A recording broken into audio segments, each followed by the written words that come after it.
പ്രിയപ്പെട്ട കുട്ടികളെ, ഇന്ന് നമ്മൾ 10ാം ക്ലാസ്സിലെ ബയോളജി അവസാനത്തെ ചാപ്റ്ററായിട്ടുള്ള ജീവശാസ്ത്രവും സാങ്കേതിക വിദ്യയും എന്ന് പറയുന്ന ചാപ്റ്ററാണ് ഡിസ്കസ് ചെയ്യാനായിട്ട് പോകുന്നത്. ബയോളജിയിലെ അവസാനത്തെ ചാപ്റ്ററാണിത്. മാത്രമല്ല, നമുക്ക് പഠിക്കാനായിട്ട് ഇത്തിരി കൂടി എളുപ്പമായിട്ടുള്ള ഒരു ചാപ്റ്ററാണ് ജീവശാസ്ത്രവും സാങ്കേതിക വിദ്യയും. അപ്പോൾ ഈ ഒരു ചാപ്റ്റർ എന്ന് പറയുമ്പോൾ സാങ്കേതിക വിദ്യ എങ്ങനെ മനുഷ്യൻ്റെ ജീവിതത്തിൽ മാറ്റങ്ങൾ കൊണ്ടുവന്നു, പ്രത്യേകിച്ച് ജീവശാസ്ത്രം, അല്ലെങ്കിൽ അതിൽ തന്നെ നോക്കുകയാണെങ്കിൽ ജനിതക ശാസ്ത്രം, ജെനറ്റിക്സ് നിങ്ങൾ കേട്ടിട്ടുണ്ടായിരിക്കും ഒന്നാമത്തെ ചാപ്റ്ററിൽ അല്ലേ.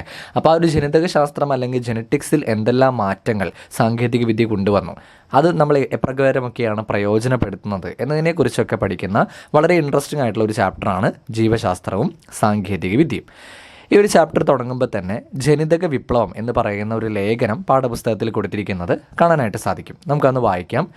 ജനിതക സാങ്കേതിക വിദ്യ മനുഷ്യ ജീവിതത്തിൻ്റെ ഭാഗമായി മാറിക്കഴിഞ്ഞു. പുതിയ പുതിയ കണ്ടെത്തലുകളിലൂടെ അതിവേഗം അതിൻ്റെ ജൈത്രയാത്ര തുടരുന്നു. ചില ഉദാഹരണങ്ങളിതാ. ഇറച്ചിക്കായി ഇനി മൃഗങ്ങളെ കശാപ്പ് ചെയ്യേണ്ടതില്ല. ലാബിൽ രുചികരമായ മാംസം റെഡി. ഇതെങ്ങനെയാണെന്നോ, മൃഗങ്ങളിൽ നിന്ന് വിത്ത് കോശങ്ങൾ ശേഖരിച്ച് വിവിധ പ്രക്രിയകളിലൂടെ ലാബിൽ വെച്ച് കൃത്രിമമായി ഇറച്ചി ഉൽപ്പാദിപ്പിക്കുന്നു. USA-യിലും ഇസ്രായേലിലും സിംഗപ്പൂരിലും ഇങ്ങനെ നിർമ്മിക്കപ്പെട്ട ഇറച്ചി വിപണിയിൽ ലഭ്യമാണ്. ഇവിടെ നോക്കൂ, മൃഗങ്ങൾ തമ്മിൽ സംസാരിക്കുകയാണ് ഞങ്ങൾ രക്ഷപ്പെട്ടുവെന്ന്. അപ്പം നമ്മൾക്ക് ഈ ഇറച്ചി കഴിക്കുക എന്ന് പറയുമ്പോൾ തന്നെ മൃഗങ്ങളെ കൊല്ലുക എന്നുള്ളൊരു കാര്യം അവിടെയുണ്ട്. അപ്പോൾ അത് പരിഹരിക്കാൻ വേണ്ടി കൃത്രിമമായി ലാബിൽ തന്നെ ഇറച്ചി നിർമ്മിക്കാനായിട്ട്, അല്ലെങ്കിൽ ആ ഒരു മാംസം നിർമ്മിക്കാനായിട്ടുള്ള കാര്യങ്ങൾ ചെയ്യുകയാണ്.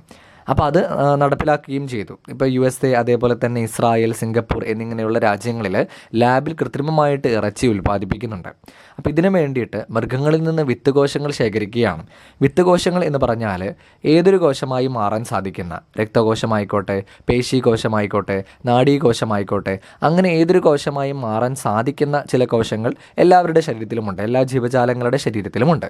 അത്തരം കോശങ്ങളെയാണ് വിത്ത് കോശങ്ങൾ എന്ന് പറയുന്നത്. അപ്പം അത്തരത്തിൽ പേശികൾ ഉണ്ടാക്കാൻ കഴിവുള്ള, അല്ലെങ്കിൽ മാംസം ഉണ്ടാക്കാൻ കഴിവുള്ള വിത്ത് കോശങ്ങളെ ശേഖരിച്ച്, മൃഗങ്ങളിൽ നിന്ന് ശേഖരിച്ച് ലാബിൽ കൃത്രിമമായിട്ട് ഇറച്ചി ഉൽപ്പാദിപ്പിക്കുന്ന ഒരു രീതി അത് നമ്മൾ കൊണ്ടുവന്നിട്ടുണ്ട്. അങ്ങനെയുള്ള ഇറച്ചികൾ വിപണിയിൽ ഇന്ന് USA, ഇസ്രായേൽ, സിംഗപ്പൂർ എന്നിങ്ങനെയുള്ള രാജ്യങ്ങളിൽ ലഭ്യമാണെന്നും പറയുന്നുണ്ട്. അതുപോലെ ജീൻ എഡിറ്റിംഗ് നടത്തി ജന്മന രോഗപ്രതിരോധ ശേഷിയുള്ള സസ്യങ്ങളെ ഉൽപ്പാദിപ്പിക്കുന്നതിനുള്ള ശ്രമങ്ങൾ വിജയം കണ്ടുകഴിഞ്ഞു. ഫംഗസ് രോഗത്തെ ജന്മന പ്രതിരോധിക്കുന്ന തക്കാളിച്ചെടി പോലുള്ള നിരവധി ഉദാഹരണങ്ങൾ ചൂണ്ടിക്കാണിക്കാനാകും. രാസകീടനാശിനികൾ പഴങ്കതയാകാൻ ഇനി അധിക കാലം വേണ്ട. അപ്പോൾ ഇവിടെ നോക്കൂ, ഒരു തക്കാളിച്ചെടി അല്ലേ, ഫംഗസ് ആക്രമിക്കാൻ വരികയാണ്. അപ്പോൾ ഫംഗസിനോട് പറയുകയാണ്, ഫംഗസേ എന്നോട് കളിക്കാൻ നീ ആയിട്ടില്ല എന്ന് പറയാണ്. അപ്പോൾ ആ ഒരു ധൈര്യം തക്കാളി ചെടിക്ക് എവിടെ നിന്ന് കിട്ടി? നമ്മുടെ തക്കാളി ചെടിയെ ഫംഗസ് രോഗത്തെ പ്രതിരോധിക്കാൻ കഴിവുള്ളൊരു തക്കാളി ചെടി, അത് ജന്മനാ പ്രതിരോധിക്കാൻ കഴിവുള്ള ഒരു തക്കാളി ചെടി ഉണ്ടാക്കുകയാണ്. അതിൻ്റെ ജീനിൽ ചില മാറ്റങ്ങളൊക്കെ വരുത്തിയിട്ട് അങ്ങനെയുള്ളൊരു തക്കാളി ചെടിയാക്കി അതിനെ മാറ്റുകയാണ്. അപ്പോൾ നമുക്ക് രാസകീടനാശിനികൾ ഉപയോഗിക്കേണ്ടതായിട്ട് വരുന്നില്ല, കാരണം സ്വയം കീടത്തെ നശിപ്പിക്കാനായിട്ട് ചെടിക്ക് സാധിക്കുന്നു. അപ്പോൾ അത് ഈ ഒരു ജനിതക വിപ്ലവം അല്ലെങ്കിൽ ജനിതക ശാസ്ത്രത്തിൻ്റെ ഒരു സംഭാവന തന്നെയാണ്. അത് കഴിഞ്ഞ് നമ്മുടെ കേരളത്തിൽ 2020 നടന്ന ഒരു കാര്യത്തെക്കുറിച്ചാണ് ഇവിടെ പറയുന്നത്. കേരളത്തിലെ 2020 നടന്ന ഒരു കൊലപാതകത്തിൽ മൃതദേഹം കണ്ടെടുക്കാനായില്ല. എന്നാൽ പ്രതിയെന്ന് സംശയിക്കുന്ന ആളുടെ കാറിൽ നിന്ന് ഒരു മുടിക്കഷ്ണം കിട്ടി. അതിൽ DNA വിശകലനം ചെയ്ത് കൊലപാതകയെ തിരിച്ചറിഞ്ഞ് അറസ്റ്റ് ചെയ്തു. കോടതി ശിക്ഷയും വിധിച്ചു. അപ്പോൾ ഒരു രോമം വിലങ്ങായി മാറുന്ന കാഴ്ച, അതൊക്കെ എങ്ങനെയാണ് സാധ്യമാകുന്നത്? അതിന് ജീവശാസ്ത്രവും സാങ്കേതിക വിദ്യയും ഇത്രത്തോളം ഡെവലപ്പ് ആയതുകൊണ്ടാണ് നമുക്ക് സാധ്യമായതല്ലേ. അപ്പോൾ ജനിതക ശാസ്ത്രം അല്ലെങ്കിൽ ജെനറ്റിക്സ് എന്ന് പറയുന്ന ആ ഒരു മേഖലയിൽ വന്ന മാറ്റം, അതാണ് ഈ പറഞ്ഞ കാര്യങ്ങൾക്കെല്ലാം തന്നെ കാരണമായി മാറിയത്. അപ്പോൾ അതിനെക്കുറിച്ചാണ് ഈ ഒരു അധ്യായത്തിൽ വളരെ വിശദമായി തന്നെ നമുക്ക് നോക്കാനുള്ളത്. ജനിതക വിപ്ലവം എന്ന ശാസ്ത്ര ലേഖനം വായിച്ച കുട്ടി തയ്യാറാക്കിയ ചിത്രീകരണങ്ങളാണ് കൊടുത്തിരിക്കുന്നത്. ലേഖനവും ചിത്രീകരണവും എങ്ങനെ ബന്ധപ്പെട്ടിരിക്കുന്നു ചർച്ച ചെയ്ത് നിഗമനം രൂപീകരിക്കും. മാനവരാശിയുടെ വളർച്ചയ്ക്കൊപ്പം ശാസ്ത്ര സാങ്കേതിക വിദ്യയും വികസിച്ചു. ചിത്രീകരണം 6.1 വിവരണവും അപഗ്രഥിച്ച് നിങ്ങളുടെ കണ്ടെത്തൽ അവതരിപ്പിക്കൂ. ഇത് നോക്കൂ, ഏറ്റവും ആദിമ മനുഷ്യനെ കൊടുത്തിട്ടുണ്ട് അല്ലേ, വനവാസിയായിരുന്ന ആദിമ മനുഷ്യനെ കൊടുത്തിട്ടുണ്ട്. അതിൽ നിന്ന് മനുഷ്യനിലോട്ട് വന്ന മാറ്റം, ഏറ്റവും പുതിയ ആധുനിക മനുഷ്യനിൽ എന്തൊക്കെയുണ്ട്, അവൻ്റെ ബ്രെയിനിൽ എന്തൊക്കെ ചിന്തകളുണ്ട്, ജൈവ സാങ്കേതിക വിദ്യ, മറ്റ് സാങ്കേതിക വിദ്യകൾ, നിർമ്മിത ബുദ്ധി അല്ലെങ്കിൽ AI എന്ന് പറയുന്ന സാങ്കേതിക വിദ്യ, അതെല്ലാം ഉൾപ്പെടുന്ന ആധുനിക മനുഷ്യനിലോട്ടുള്ള ഒരു മാറ്റം, അതാണ് ഇവിടെ ചിത്രീകരണത്തിൽ കൊടുത്തിരിക്കുന്നത് അല്ലേ. പ്രകൃതിയോടിണങ്ങി ജീവിച്ചിരുന്ന പുരാതന മനുഷ്യരിൽ നിന്ന് ജൈവ സാങ്കേതിക വിദ്യയുടെയും ജനിതക ശാസ്ത്രത്തിൻ്റെയും നിർമ്മിത ബുദ്ധിയുടെയും ആധുനിക യുഗത്തിലേക്ക് മനുഷ്യരാശി എത്തി നിൽക്കുന്നു. തീയുടെ ഉപയോഗം, കൃഷിയുടെ ആരംഭം, സാമൂഹിക ജീവിതം, മൃഗങ്ങളെ മെരുക്കൽ തുടങ്ങിയവയിൽ നിന്ന് കോശവിജ്ഞാനീയം, കോശങ്ങളെക്കുറിച്ചുള്ള പഠനമാണ് കോശവിജ്ഞാനീയം, ജീനുകൾ, DNA വിശകലനം, സിന്തറ്റിക് ബയോളജി തുടങ്ങിയ വലിയ കണ്ടുപിടുത്തങ്ങളിലൂടെ മനുഷ്യർ അറിവിൻ്റെ പുതിയ ഉയരങ്ങൾ കീഴടക്കിക്കൊണ്ടിരിക്കുകയാണ്. ചിത്രീകരണത്തിൽ കാണുന്നത് പോലെ ആദിമ മനുഷ്യനിൽ നിന്ന് ആധുനിക മനുഷ്യനിലേക്കും അവിടെ നിന്ന് ജൈവ സാങ്കേതിക വിദ്യയുടെയും ഇതര സാങ്കേതിക വിദ്യകളുടെയും നിർമ്മിത ബുദ്ധിയുടെയും ഉന്നതിയിലേക്ക് മനുഷ്യൻ ചുവടുവെക്കുന്നു. അതിലൂടെ പരിസ്ഥിതി സംരക്ഷണം, ഭക്ഷ്യസുരക്ഷ, കൃഷി, ആരോഗ്യം, വ്യവസായം തുടങ്ങിയ മേഖലകളിലെല്ലാം വൻ മാറ്റത്തിന് വിധേയമായിക്കൊണ്ടിരിക്കുന്നു. അപ്പോൾ സാങ്കേതിക വിദ്യകൾ മനുഷ്യൻ്റെ ജീവിതത്തിൽ കൊണ്ടുവന്ന ഓരോ മാറ്റങ്ങളെക്കുറിച്ചും നമ്മൾ കഴിഞ്ഞ 2 പേജുകളിലുമായി മനസ്സിലാക്കി. ഇനി ഈ ഒരു അധ്യായം സ്റ്റാർട്ട് ചെയ്യുന്നത്, അല്ലെങ്കിൽ നമുക്ക് പരീക്ഷയ്ക്ക് പഠിക്കേണ്ടത് ഈ ഒരു പേജ് തൊട്ടിട്ടുള്ള കാര്യങ്ങളാണ്. 169 പേജ് തൊട്ടിട്ടാണ് നമുക്ക് എക്സാമിന് പഠിക്കാനുള്ളത്. സോ എന്താണ് ഇവിടെ ആദ്യം തന്നെ പറയുന്നത്? ജൈവ സാങ്കേതിക വിദ്യയെയും ജനിതക എഞ്ചിനീയറിങ്ങിനെയും കുറിച്ചാണ് പറയുന്നത്. മനുഷ്യർക്ക് ഉപകാരപ്രദമായ ഉൽപ്പന്നങ്ങളും സേവനങ്ങളും ലഭ്യമാക്കാൻ ജീവികളെയോ അവയുടെ ശരീരഭാഗങ്ങളെയോ ഉപയോഗിക്കുന്ന സാങ്കേതിക വിദ്യയാണ് ജൈവ സാങ്കേതിക വിദ്യ. അപ്പോൾ എന്താണ് ജൈവ സാങ്കേതിക വിദ്യ, അല്ലെങ്കിൽ ബയോടെക്നോളജി എന്ന് ഇംഗ്ലീഷിൽ പറയും? എന്താണത്? മനുഷ്യർക്ക് ഉപകാരം ഉണ്ടാക്കുന്ന രീതിയിൽ ഉൽപ്പന്നങ്ങളും സേവനങ്ങളും ലഭ്യമാക്കാൻ വേണ്ടി ഒന്നില്ലെങ്കിൽ ജീവികളെയോ അല്ലെങ്കിൽ അവരുടെ ശരീരഭാഗങ്ങളെയോ ഉപയോഗിക്കുക.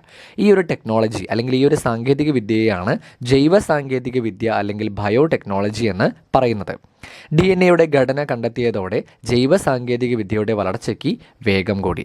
അപ്പോൾ ആദ്യം തന്നെ എന്താണ് ജൈവ സാങ്കേതിക വിദ്യ എന്നാണ് മനസ്സിലാക്കി വെക്കേണ്ടത്.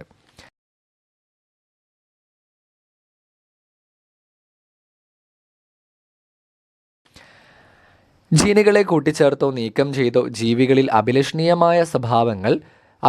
സ്വഭാവങ്ങൾ രൂപപ്പെടുത്തുന്ന സാങ്കേതിക വിദ്യയാണ് ജനിതക എഞ്ചിനീയറിംഗ്. അപ്പോൾ എന്താണ് ജനിതക എഞ്ചിനീയറിംഗ്? ജീനുകളെ കൂട്ടിച്ചേർത്തോ അല്ലെങ്കിൽ നീക്കം ചെയ്തോ ജീവികളിൽ അഭിലഷണീയ സ്വഭാവങ്ങൾ ഉണ്ടാക്കുക, നമ്മുടെ ആവശ്യപ്രകാരമുള്ള സ്വഭാവങ്ങൾ ഉണ്ടാക്കുക. അത്തരം സാങ്കേതിക വിദ്യയാണ് ജനിതക എഞ്ചിനീയറിംഗ് എന്ന് പറയുന്നത്.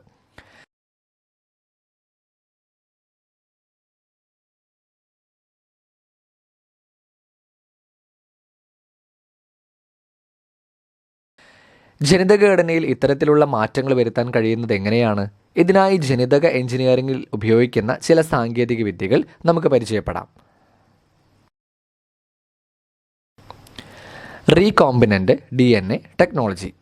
2 അതിലധികമോ വ്യത്യസ്ത ജീവികളിൽ നിന്നുള്ള DNA ഭാഗങ്ങൾ ഒന്നിച്ചു ചേർത്ത് റീകോമ്പിനൻ്റ് DNA രൂപപ്പെടുത്തുന്ന ജൈവ സാങ്കേതിക വിദ്യയാണ് റീകോമ്പിനൻ്റ് DNA ടെക്നോളജി. അപ്പോൾ റീകോമ്പിനൻ്റ് DNA ടെക്നോളജി എന്ന് പറഞ്ഞാൽ എന്താണ്?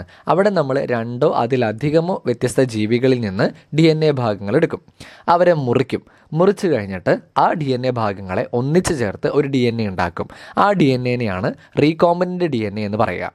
ആ ഒരു റീകോമ്പിനൻ്റ് DNA ഉണ്ടാക്കുന്ന ആ ഒരു ജൈവ സാങ്കേതിക വിദ്യയെ വിളിക്കുന്ന പേരാണ് റീകോമ്പിനൻ്റ് DNA ടെക്നോളജി. ഇതിൽ നിർദ്ദിഷ്ട ജീനിനെ മുറിച്ചെടുക്കുന്ന റെസ്ട്രിക്ഷൻ എൻഡോന്യൂക്ലിയസ് എൻസൈം അഥവാ ജനിതക കത്രിക, 2 DNA ഭാഗങ്ങളെ കൂട്ടിച്ചേർക്കുന്ന ലിഗേസ് എൻസൈം അഥവാ ജനിതക പശ, ജീനുകളെ വഹിക്കുന്ന വാഹകർ, റീകോമ്പിനൻ്റ് DNA പ്രവേശിപ്പിക്കുന്ന ആതിഥേയ കോശം എന്നിവ ഉൾപ്പെടുന്നു. അപ്പോൾ ഈ റീകോമ്പിനൻ്റ് DNA ടെക്നോളജി എന്ന് പറഞ്ഞാൽ അവിടെ ജനിതക കത്രിക, അതായത് DNA ഭാഗങ്ങളെ മുറിച്ചെടുക്കണ്ടേ അല്ലെങ്കിൽ ജീനിനെ മുറിച്ചെടുക്കണ്ടേ, അപ്പോൾ അതിന് ഒരു കത്രിക നമ്മൾ ഉപയോഗിക്കുന്നുണ്ട്. ജനിതക കത്രിക എന്ന് പൊതുവായി പറയും. അതിന് ഉപയോഗിക്കുന്നത് ഒരു എൻസൈമാണ്. ആ എൻസൈമിൻ്റെ പേരാണ് റെസ്ട്രിക്ഷൻ എൻഡോന്യൂക്ലിയസ് എൻസൈം. അതുപോലെ തന്നെ മുറിച്ചെടുത്ത ഭാഗങ്ങളെ കൂട്ടിച്ചേർത്താൽ മാത്രമാണ് അതിന് റീകോമ്പിനൻ്റ് DNA എന്ന് പറയാൻ പറ്റുകയുള്ളൂ. അങ്ങനെ മുറിച്ചെടുത്ത ഭാഗങ്ങളെ കൂട്ടിച്ചേർക്കാനായിട്ട് നമ്മൾ ജനിതക പശ എന്ന് പറയുന്ന ലിഗേസ് എൻസൈമിനെ ഉപയോഗിക്കുന്നുണ്ട്. അതുപോലെ തന്നെ ഇത്തരത്തിൽ മാറ്റം വരുത്തിയ ആ ജീനുകളെ വഹിക്കാനായി ചില വാഹകരെയും ഉപയോഗിക്കും. മാത്രമല്ല ഈ റീകോമ്പിനൻ്റ് DNAയെ പ്രവേശിപ്പിക്കാനായിട്ട് ഒരു ആതിഥേയ കോശത്തെയും തിരഞ്ഞെടുക്കും. ബാക്ടീരിയയിലെ പ്ലാസ്മിഡ്, അതായത് വൃത്താകൃതിയിലുള്ള ബാക്ടീരിയയിലെ DNA വിളിക്കുന്ന പേരാണ് പ്ലാസ്മിഡ് എന്ന്. ബാക്ടീരിയയുടെ ബോഡി നോക്കിയാൽ ഇത്തരത്തിൽ 2 തരത്തിലുള്ള DNA കാണാൻ പറ്റും. അതിൽ ഈ കാണുന്ന വൃത്താകൃതിയിലുള്ള DNA വിളിക്കുന്ന പേരാണ് പ്ലാസ്മിഡ്. അപ്പോൾ ബാക്ടീരിയയിലെ പ്ലാസ്മിഡ്, അതായത് വൃത്താകൃതിയിലുള്ള DNA, ചില വൈറസുകൾ എന്നിവയെയാണ് ജീൻ വാഹകരായി ഉപയോഗിക്കുന്നത്. അപ്പോൾ ഈ ഒരു പാരഗ്രാഫ് ഇതേപോലെ മുഴുവനായിട്ടല്ല കാണാതെ പഠിക്കേണ്ടത്. അതെങ്ങനെ പഠിക്കാമെന്ന് നമുക്ക് നോട്ട് നോക്കിയിട്ട് നോക്കാം. ഏറ്റവും ആദ്യം റീകോമ്പിനൻ്റ് DNA ടെക്നോളജി അതെന്താണെന്ന് പഠിച്ചു വെക്കണം. 2 അതിലധികമോ വ്യത്യസ്ത ജീവികളിൽ നിന്നുള്ള DNA ഭാഗങ്ങൾ ഒന്നിച്ചു ചേർത്ത് റീകോമ്പിനൻ്റ് DNA രൂപപ്പെടുത്തുന്ന ജൈവ സാങ്കേതിക വിദ്യ. അത് കഴിഞ്ഞാൽ ജനിതക കത്രികയെക്കുറിച്ച് മനസ്സിലാക്കണം. ആരെയാണ് ജനിതക കത്രിക എന്ന് വിളിക്കുന്നത്? റെസ്ട്രിക്ഷൻ എൻഡോന്യൂക്ലിയസ് എൻസൈമിനെയാണ്. അതിൻ്റെ ധർമ്മം എന്താണ്? ജീനുകളെ മുറിച്ച് മാറ്റാനാണ് ഉപയോഗിക്കുന്നത്. അത് കഴിഞ്ഞാൽ ജനിതക പശയായിട്ട് ഉപയോഗിക്കുന്ന ആരെയാണ്?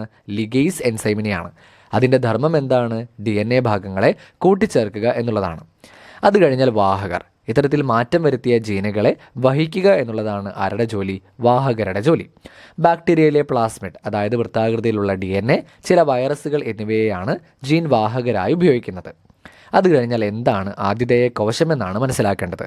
റീകോമിനൻ്റ് DNA പ്രവേശിപ്പിക്കുന്ന കോശം ആരാണോ ആ കോശത്തെ വിളിക്കുന്ന പേരാണ് ആതിഥേയ കോശം. റീകോമ്പിനൻ്റ് DNA ടെക്നോളജി വഴി എപ്രകാരമാണ് ജനിതകഘടനയിൽ മാറ്റം വരുത്തുന്നത്? മുകളിൽ നൽകിയിട്ടുള്ള വിവരണം ചിത്രീകരണം 6.2 എന്നിവ സൂചകങ്ങൾക്കനുസരിച്ച് വിശകലനം ചെയ്ത് കുറിപ്പ് തയ്യാറാക്കൂ. നമുക്ക് ചിത്രീകരണം നോക്കാം. Page number 170 recombinant DNA technology. അപ്പോൾ നമ്മൾ നേരത്തെ തന്നെ പറഞ്ഞിരുന്നു, റീകോമ്പിനൻ്റ് DNA ടെക്നോളജി എന്ന് പറഞ്ഞാൽ രണ്ടോ അതിലധികമോ വ്യത്യസ്ത ജീവികളിൽ നിന്നുള്ള DNA ഭാഗങ്ങൾ ഒന്നിച്ച് ചേർത്ത് റീകോമ്പിനൻ്റ് DNA രൂപപ്പെടുത്തുന്ന ജൈവസാങ്കേതിക വിദ്യയാണെന്ന്. അപ്പോൾ അതുകൊണ്ട് തന്നെ ഇവിടെ 2 വ്യത്യസ്ത ജീവികളെ എടുത്തിട്ടുണ്ട്. അതിലൊന്ന് മനുഷ്യനാണ്, പിന്നെ ഒന്ന് ബാക്ടീരിയയാണ്. 2 പേരുടെയും DNA എടുത്തു. മനുഷ്യൻ്റെ DNAയും എടുത്തു, ബാക്ടീരിയയിലെ വൃത്താകൃതിയിലുള്ള DNA ആയ പ്ലാസ്മിഡും എടുത്തു. ഇനി മനുഷ്യൻ്റെ DNA നിന്ന് അഭിലഷണീയ ജീനിനെ മുറിച്ചെടുക്കുന്നു. അതായത് നമുക്ക് ഏത് ആവശ്യത്തിനാണോ നമ്മൾ ആ ഒരു ജീൻ എടുക്കുന്നത്, ആ ഒരു ജീൻ, ഇപ്പോൾ ഉദാഹരണമായിട്ട് നമ്മൾ പ്രമേഹ ചികിത്സയ്ക്ക് വേണ്ടി ഇൻസുലിൻ മരുന്ന് ഉപയോഗിക്കാറുണ്ടല്ലോ.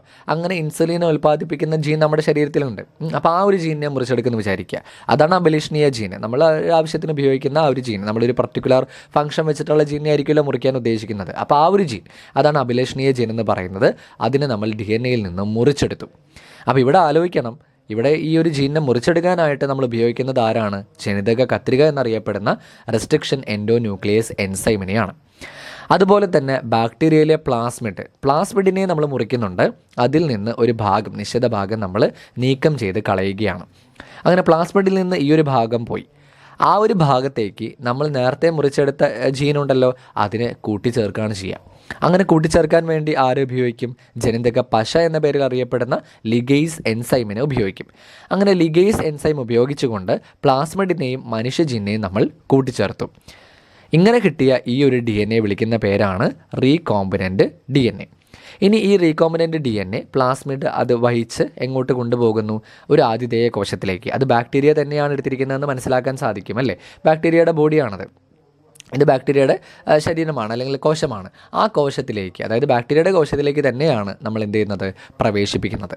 മനുഷ്യജീൻ ഉൾച്ചേർത്ത പ്ലാസ്മിഡിനെ ആതിഥേയ കോശത്തിലേക്ക് പ്രവേശിപ്പിക്കുന്നു.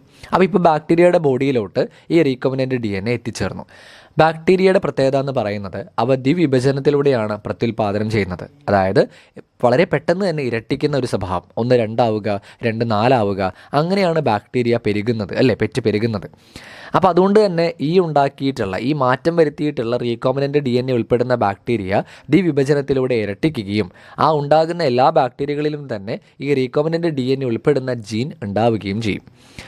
അങ്ങനെ നമുക്ക് ആ ബാക്ടീരിയകളിൽ നിന്നും എന്ത് ഉൽപ്പാദിപ്പിക്കാൻ സാധിക്കും? ഇൻസുലിൻ ഉൽപ്പാദിപ്പിക്കാനായിട്ട് സാധിക്കും. ഉൾച്ചേർത്ത ജീനുകൾ കോശത്തിൽ പ്രവർത്തന സജ്ജമാകുന്നതോടെ ആവശ്യമായ ഉൽപ്പന്നങ്ങൾ രൂപപ്പെടുന്നു. ഇപ്പോൾ ഇവിടെ നമ്മൾ ഇൻസുലിൻ ഉദാഹരണമായിട്ട് പറഞ്ഞു. അങ്ങനെ ആ ഇൻസുലിൻ നമുക്ക് ഉൽപ്പാദിപ്പിക്കാനായിട്ട് സാധിക്കുന്നു.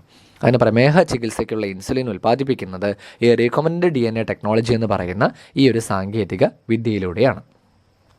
അപ്പോൾ അത് നോട്ടിൽ കൊടുത്തിട്ടുണ്ട്. റീകോമ്പിനൻ്റ് DNA ടെക്നോളജി വഴി എപ്രകാരമാണ് ജനിതകഘടനയിൽ മാറ്റം വരുത്തുന്നത്, ഇത് മനസ്സിലാക്കി തന്നെ പഠിക്കുക. വിവിധ മേഖലകളിൽ ഈ സാങ്കേതിക വിദ്യ വ്യാപകമായി ഉപയോഗിക്കുന്നുണ്ട്. ബാക്ടീരിയകളെ ഉപയോഗിച്ച് മനുഷ്യ ഇൻസുലിൻ ഉൽപ്പാദിപ്പിക്കുന്നത് ഇതിന് ഉദാഹരണമാണ്. മറ്റേതെല്ലാം മേഖലകളിൽ ഈ സാങ്കേതിക വിദ്യ ഉപയോഗിക്കുന്നു? വിവരശേഖരണം നടത്തി പ്രസൻറ്റേഷൻ തയ്യാറാക്കി ക്ലാസ്സിൽ അവതരിപ്പിക്കൂ. അപ്പോൾ ഇവിടെ ഈ റീകോമ്പിനൻ്റ് DNA ടെക്നോളജി പഠിക്കുമ്പോൾ തന്നെ ആലോചിക്കുക, ബാക്ടീരിയകളെ ഉപയോഗിച്ച് മനുഷ്യ ഇൻസുലിൻ ഉൽപ്പാദിപ്പിക്കുന്നത് ഈ റീകോമ്പിനൻ്റ് DNA ടെക്നോളജി വഴിയാണ്. ആ ഒരു ഫ്ലോ ചാർട്ട് പഠിക്കുമ്പോൾ തന്നെ ഈ കാര്യം കൂടി ഒന്ന് ആലോചിച്ച് വയ്ക്കുക.